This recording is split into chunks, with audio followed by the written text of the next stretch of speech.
Hi ಸ್ನೇಹಿತರೆ, ಎಲ್ಲರಿಗೂ ನಮಸ್ಕಾರ. ವರುಣ್ ಚಕ್ರವರ್ತಿ ಹಾಗೂ ಕುಲ್ದೀಪ್ ಯಾದವ್ ಬೌಲಿಂಗ್ ಗೆ ನ್ಯೂಜಿಲೆಂಡ್ ಕಂಪ್ಲೀಟ್ಲಿ ಡಾಮಿನೇಟ್ ಆಗಿದೆ. ಇದಾದ ಬಳಿಕ ಮಾತನಾಡಿದ ಶೋಯಬ್ ಅಖ್ತರ್ ಹಾಗೂ ವಾಸಿಂ ಅಕ್ರಮ್ ಅವರು ಭಾರತದ ಬಗ್ಗೆ ಹೇಳಿದ್ದೇನು ಗೊತ್ತಾ? ಇದರೆಲ್ಲದರ ಬಗ್ಗೆ ಇವತ್ತಿನ ಈ ವಿಡಿಯೋದಲ್ಲಿ ನಿಮ್ಗೆ ತಿಳಿಸ್ಕೊಡ್ತಾ ಹೋಗ್ತೀನಿ. ಅದಕ್ಕಿಂತ ಮುಂಚಿತವಾಗಿ ಚಾನಲ್ ಗೆ ಸಬ್ಸ್ಕ್ರೈಬ್ ಮಾಡ್ಕೊಂಡಿಲ್ಲ ಅಂತ ಹೇಳಿದ್ರೆ ಈ ಕೂಡಲೇ ಚಾನಲ್ ಗೊಂದು ಸಬ್ಸ್ಕ್ರೈಬ್ ಮಾಡ್ಕೊಳ್ಳಿ ಹಾಗೂ ವಿಡಿಯೋಗೆ ಒಂದು ಲೈಕ್ ನ ಮಾಡಿ ಹಾಗೂ ಈ ವಿಡಿಯೋನ ಕೊನೆವರೆಗೂ ನೋಡಿ. ಅದಕ್ಕಿಂತ ಮುಂಚಿತವಾಗಿ ಸ್ಕೋರ್ ಕಾರ್ಡ್ ನ ನೋಡ್ಕೊ ಬರ್ದಾದ್ರೆ ಮೊದಲು ಟಾಸ್ ಗೆದ್ದು ಬ್ಯಾಟಿಂಗ್ ಆಯ್ಕೆ ಮಾಡಿಕೊಂಡಿದ್ದು ನ್ಯೂಜಿಲೆಂಡ್ ಕಡೆ ಒಳ್ಳೆ ಪರ್ಫಾರ್ಮೆನ್ಸ್ ಬಂದಿದ್ದು ಅಂತ ಹೇಳಿದ್ರೆ ಸಚಿನ್ ರವೀಂದ್ರ ಅವರ ಕಡೆಯಿಂದ ಆಡಿದಂತ 29 ಬಾಲ್ಗಳಲ್ಲಿ 37 ರನ್ ಕಲೆ ಹಾಕಿ ಕುಲ್ದೀಪ್ ಯಾದವ್ ಅವರಿಗೆ ಔಟ್ ಆದ್ರು. ಇನ್ನು ವಿಲ್ ಹೆಂಗ್ ಅವರು ಆಡಿದಂತ 23 ಬಾಲ್ಗಳಲ್ಲಿ 15 ರನ್ ಕಲೆ ಹಾಕಿ ವರುಣ್ ಚಕ್ರವರ್ತಿ ಅವರಿಗೆ LBW ಆದ್ರು. ಇನ್ನು ಕೇನ್ ವಿಲಿಯಮ್ಸನ್ ಅವರು ಆಡಿದಂತ 14 ಬಾಲ್ಗಳಲ್ಲಿ 11 ರನ್ ಕಲೆ ಹಾಕಿ ರೋಹಿತ್ ಶರ್ಮಾ ಅವರಿಗೆ ಕ್ಯಾಚ್ ಕೊಟ್ಟು ಔಟ್ ಆದ್ರು. ಇನ್ನು ಡ್ಯಾರಿ ಮಿಚೆಲ್ ಅವರು ಆಡಿದಂತ 101 ಬಾಲ್ಗಳಲ್ಲಿ 63 ರನ್ ಕಲೆ ಹಾಕಿ ರೋಹಿತ್ ಶರ್ಮಾ ಅವರಿಗೆ ಕ್ಯಾಚ್ ಕೊಟ್ಟು ಔಟ್ ಆದ್ರು. ಇನ್ನು ಟಾಮ್ ಲಥಮ್ ಅವರು ಆಡಿದಂತ 30 ಬಾಲ್ಗಳಲ್ಲಿ 14 ರನ್ ಕಲೆ ಹಾಕಿ ಜಡೇಜ್ಗೆ LBW ಆಗಿ ಔಟ್ ಆದ್ರು. ಇನ್ನು ಗ್ಲೇನ್ ಫಿಲಿಪ್ಸ್ ಅವರು ಆಡಿದಂತ 52 ಬಾಲ್ಗಳಲ್ಲಿ 34 ರನ್ ಕಲೆ ಹಾಕಿ ವರುಣ್ ಚಕ್ರವರ್ತಿ ಅವರಿಗೆ ಬೋರ್ಡ್ ಆದ್ರು.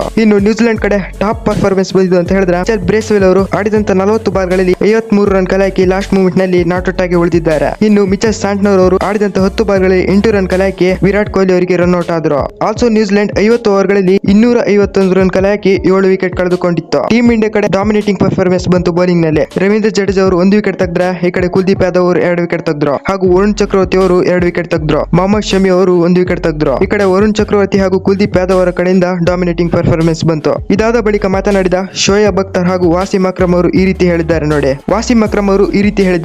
ಭಾರತ ಈ ಫೈನಲ್ ನಲ್ಲಿ ಅದ್ಭುತವಾಗಿ ಆಡಿದೆ. ನ್ಯೂಜಿಲೆಂಡ್ ಬ್ಯಾಟಿಂಗ್ ಪ್ರದರ್ಶನ ಕಳಪೆಯಾಗಿತ್ತು. ನಾನು ನ್ಯೂಜಿಲೆಂಡ್ 300 ರನ್ ಕಲೆ ಹಾಕುತ್ತೆ ಅಂತ ಅಂದುಕೊಂಡಿದ್ದೆ, ಆದರೆ ಭಾರತ ಸ್ಪಿನ್ನರ್ಸ್ ಗಳು ಸೂಪರ್ ಆಗಿ ಬೌಲಿಂಗ್ ಮಾಡಿದ್ರು. ಕುಲ್ದೀಪ್ ಯಾದವ್ ಒಳ್ಳೆ ಪರ್ಫಾರ್ಮೆನ್ಸ್ ಕೊಟ್ರು ಅಂತ ವಾಸಿಂ ಅಕ್ರಮ್ ಅವರು ಹೇಳಿದ್ದಾರೆ. ಹಾಗೂ ನಂತರ ಮಾತನಾಡಿದ ಶೋಯಬ್ ಅಖ್ತರ್ ಅವರು ಈ ರೀತಿ ಹೇಳಿದ್ದಾರೆ ನೋಡಿ. ಭಾರತ ತಂಡದ ಸ್ಪಿನ್ನರ್ಸ್ ಅದ್ಭುತವಾಗಿ ಆಡಿದ್ರು. ನ್ಯೂಜಿಲೆಂಡ್ ಬ್ಯಾಟ್ಸ್ಮನ್ ಗಳು 10 ಓವರ್ಗಳಲ್ಲಿ ತುಂಬಾನೇ ಚೆನ್ನಾಗಿ ಆಡಿದ್ರು. ಅದಾದ ನಂತರ ವರುಣ್ ಚಕ್ರವರ್ತಿ ಹಾಗೂ ಕುಲ್ದೀಪ್ ಯಾದವ್ ಅವರು ಸೂಪರ್ ಆಗಿ ಬೌಲಿಂಗ್ ಮಾಡಿದ್ರು. ಇದನ್ನು ನೋಡಿ ಪಾಕಿಸ್ತಾನ ಕಲಿಬೇಕು ಅಂತ ಶೋಯಬ್ ಅಖ್ತರ್ ಅವರು ಹೇಳಿದ್ದಾರೆ. ಶೋಯಬ್ ಅಖ್ತರ್ ಹಾಗೂ ವಾಸಿಂ ಅಕ್ರಮ್ ಅವರ ಮಾತಿನ ಬಗ್ಗೆ ನಿಮ್ಗೆ ಅನಿಸುತ್ತೆ ಅಂತ ಕಾಮೆಂಟ್ ನಲ್ಲಿ ತಿಳಿಸಿ.